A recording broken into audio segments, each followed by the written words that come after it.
Bawang merah bukan saja tumbuh di dataran tinggi, tetapi bawang merah juga bisa tumbuh subur di lahan pertanian bergambut dengan kadar tanah yang lembab. Hal ini dibuktikan oleh kelompok wanita tani di Banyuasin. Kelompok tani di sini berhasil membudidayakan bawang merah.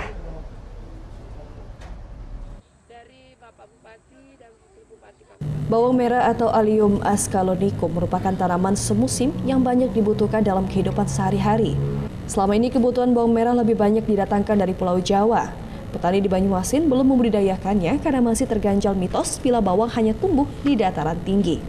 Hal ini dibuktikan oleh kelompok tani wanita di Banyuasin setelah mereka beberapa kali uji melakukan coba. Kelompok wanita tani Desa Mulia Agung, Kecamatan Pangkalan Balai akhirnya berhasil membudidayakan tanaman bawang merah di dataran rendah. Mereka panen dengan sukses dan ternyata tanaman bawang merah mempunyai prospek untuk dikembangkan di Banyuasin dengan masa panen sekitar 3 bulan. Keberhasilan ini juga menjadi pemicu dan akan terus diperluas ke daerah-daerah lain di bumi sedulang setundung.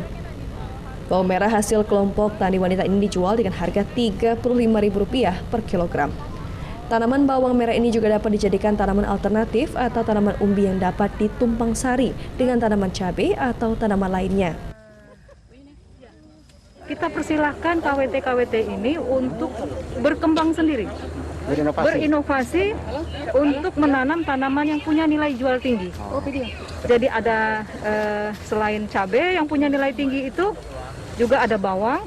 Kemudian dan baru-baru ini mereka juga berhasil mengembangkan kembang kol. Kembang kol. Ya, kembang kol. Kembang kol ini kan salah satu juga mendukung gerakan dari Bupati Banyuasin, dari Petani Bangkit, yaitu turunannya itu ada Gerbang Tobaru, gerakan pengembangan tanaman obat, rempah dan umbi-umbian, di mana bawang ini salah satu umbi, jenis umbi yang bisa dibudidayakan ternyata tumbuh di Kabupaten Banyuasin.